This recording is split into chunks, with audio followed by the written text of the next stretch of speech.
샬롬. 오늘도 하나님의 은혜 가운데 하루가 밝았습니다.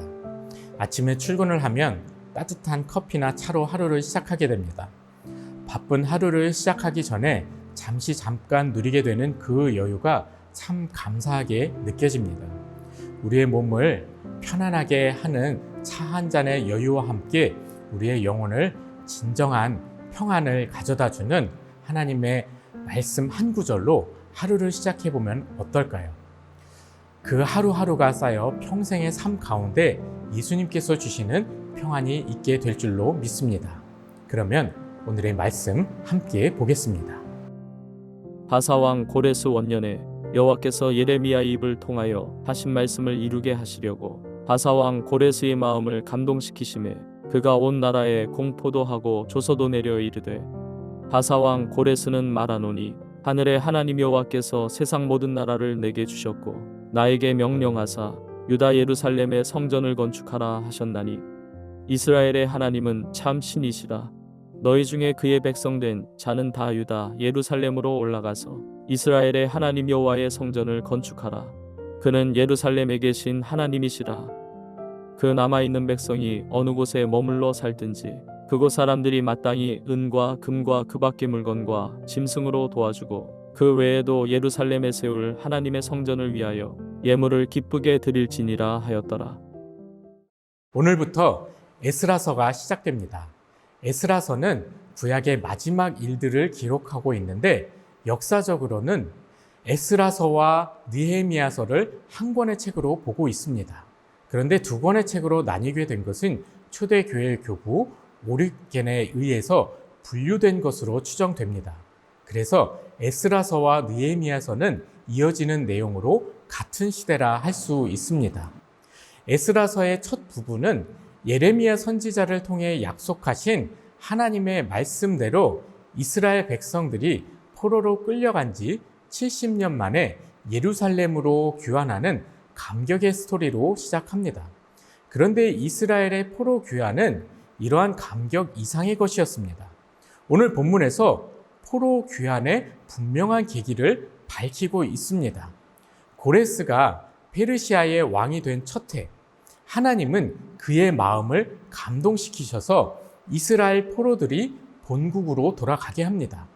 더구나 다윗 가문의 후손인 스룹바벨을 중심으로 1차 포로 귀환이 이루어진다는 것은 이스라엘 백성들을 흥분시키기에 충분했습니다.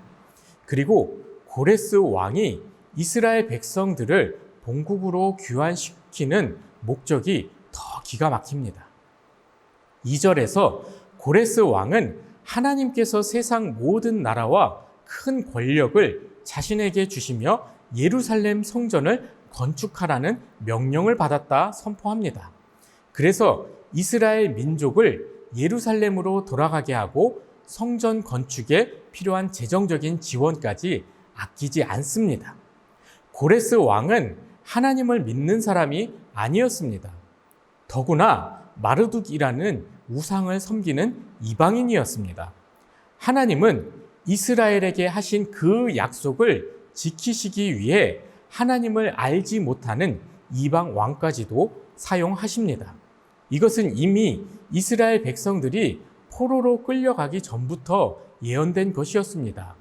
포로로 끌려가기 훨씬 전인 이사야서 44장에서 하나님은 고레스를 나의 목자라 말씀하시며 그를 통해 예루살렘 성전의 기초가 놓여지리라고 말씀하셨습니다. 이스라엘의 죄악과 불순종으로 인하여 비록 포로로 끌려가는 비참한 벌을 받게 되었지만 하나님은 회복에 대한 계획까지도 분명하셨습니다. 단순히 70년 후에 포로 귀환의 은혜뿐만이 아니라 이스라엘이 하나님께 다시 돌아서게 하시려는 수백 년간의 하나님의 계획이고 섭리였습니다. 그리고 오늘 본문에서 그 오랜 기간의 하나님의 뜻이 이방 왕을 통해 이루어지는 것입니다. 하나님은 그렇게 그 뜻을 이루시기 위해 모든 것을 사용하십니다. 비록 하나님을 알지 못하는 사람을 통해서라도 역사하시는 것입니다.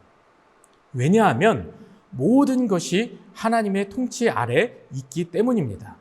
페르시아가 그렇게 대제국이 된 것은 그 왕이 엄청난 권력과 힘이 있기 때문이 아니라 하나님이 그렇게 하신 것이었습니다.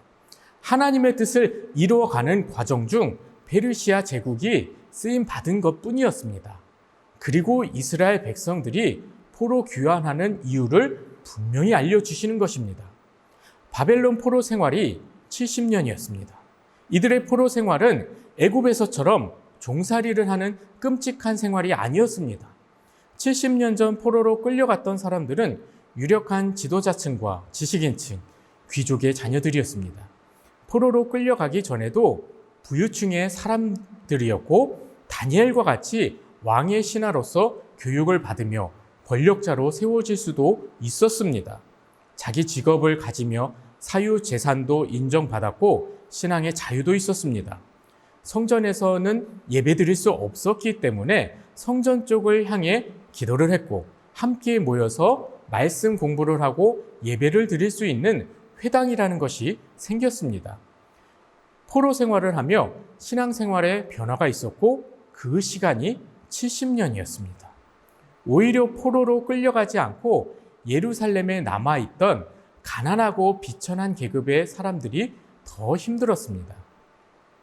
예루살렘 성전이 있던 남유다는 사마리아 지역에 편입되어 사마리아 총독의 지배를 받게 됩니다. 이미 100여 년 전에 아수르의 포로로 끌려간 북이스라엘은 아수르의 혼혈 정책으로 인해 사마리아 지역에 이방인을 투입시켜 통혼을 하여 혼혈 민족이 되게 합니다. 그래서 예수님 시대까지도 남유다 사람들은 사마리아 사람들을 이방인과 피가 섞인 더러운 민족이라 비하하며 대면하지 않는 것입니다. 하나님께서 말씀하신 70년이 다 채워지고 고레스 칙령으로 이스라엘 백성들이 예루살렘으로 돌아갈 수 있는 시기가 되었을 때 이들은 페르시아 대제국에서 안정된 생활을 하고 있었습니다. 물질적으로도 풍요를 누렸고 다니엘이나 니에미야처럼 권력을 누리고 있는 사람들도 있었습니다.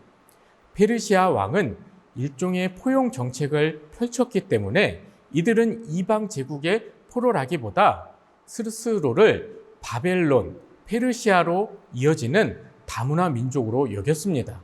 이것은 하나님의 선택받은 민족으로서의 정체성 위기였습니다.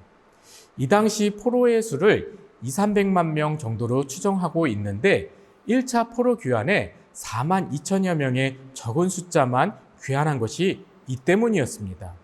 그래서 하나님은 페르시아의 안정된 생활에 익숙해진 이스라엘 백성에게 포로 귀환의 분명한 이유를 알려주셨습니다.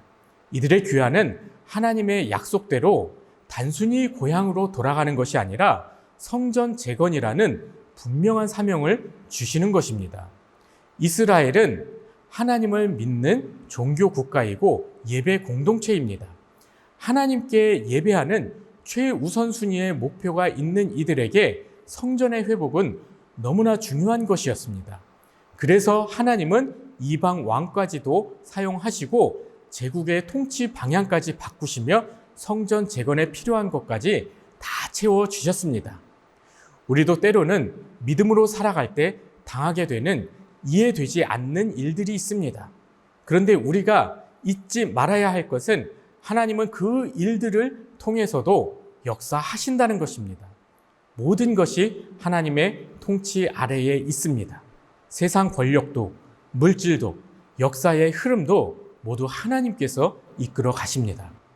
우리 개인의 삶도 하나님의 역사적 통치 아래에 있는 하나님의 계획입니다. 오늘 이 하루도 그러한 하나님의 인도하심을 깨닫고 순종하시길 축복합니다.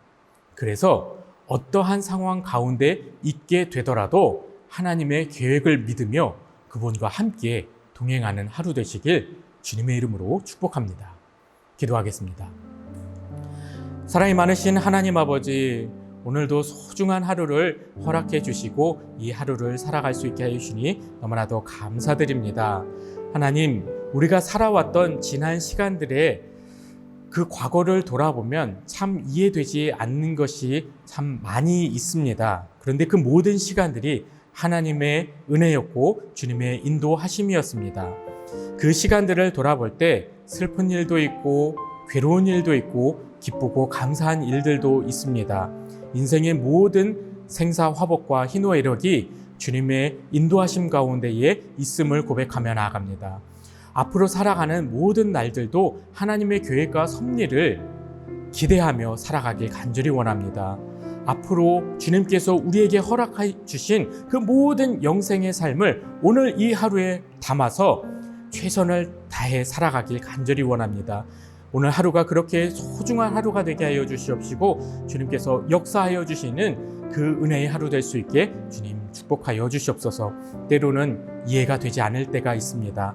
하지만 이해되지 않는 우리의 생각보다 하나님께서 이끌어 주시는 그 계획과 섭리를 우리가 더 신뢰하게 하여 주시옵시고 하나님을 바라볼 수 있는 믿음의 시각을 허락하여 주시옵소서. 그래서 그 믿음을 통하여서 우리의 모든 삶이 주님을 향하게 하여 주시옵시고 주님께 예배하는 것을 최우선 순위로 여기는 귀한 믿음의 삶, 하나님의 자녀로서의 삶을 살아갈 수 있게 주님 축복하여 주시옵소서.